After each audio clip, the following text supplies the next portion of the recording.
Guys, serious topic. Britain owes 18 trillion pounds in reparations. That's the figure quoted by legendary pioneering comedian Lenny Henry in his new book, The Payback. He's reignited one of the most important questions of our time. Who deserves reparations and how would it actually work? Henry argues that reparations aren't just about cash, they're about repair. His book, written by Marcus Ryder, says Britain's wealth and power were built off the back of slavery, and that the inequality we see today is its living legacy. Critics say it's impossible to calculate, too messy, too expensive. But here's the truth. Britain has already paid reparations before, just not to the people who deserve them. When slavery was abolished in 1833, the British government paid £20 million, about 40% of its annual budget, to compensate slave owners for their loss of property. That's about £17 billion in today's money. More than 46,000 claims were filed, and every one of them by a slave owner. And here's the part Britain really talks about. The loan used to fund that massive payout was so big that it took almost 200 years to pay off. UK taxpayers, including the descendants of enslaved people, were still paying that debt until 2015. Let that sink in, people. The people whose ancestors were enslaved were still, through their taxes, paying for the compensation of those who enslaved them. Sir John Gladstone, father of former Prime Minister William Gladstone, got £106,769 for the people who enslaved in Guyana and Jamaica.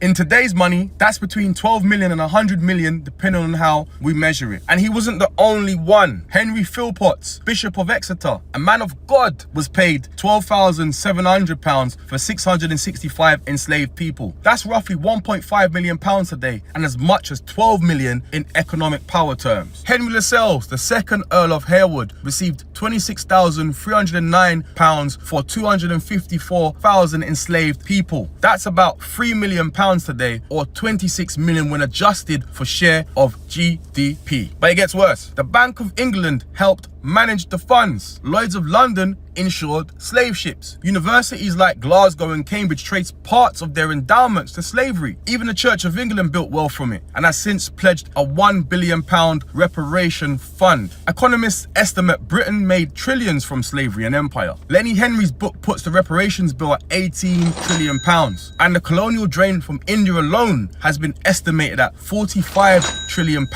in today's terms. Guys, this is not ancient history. It's the economic foundation Britain still stands on.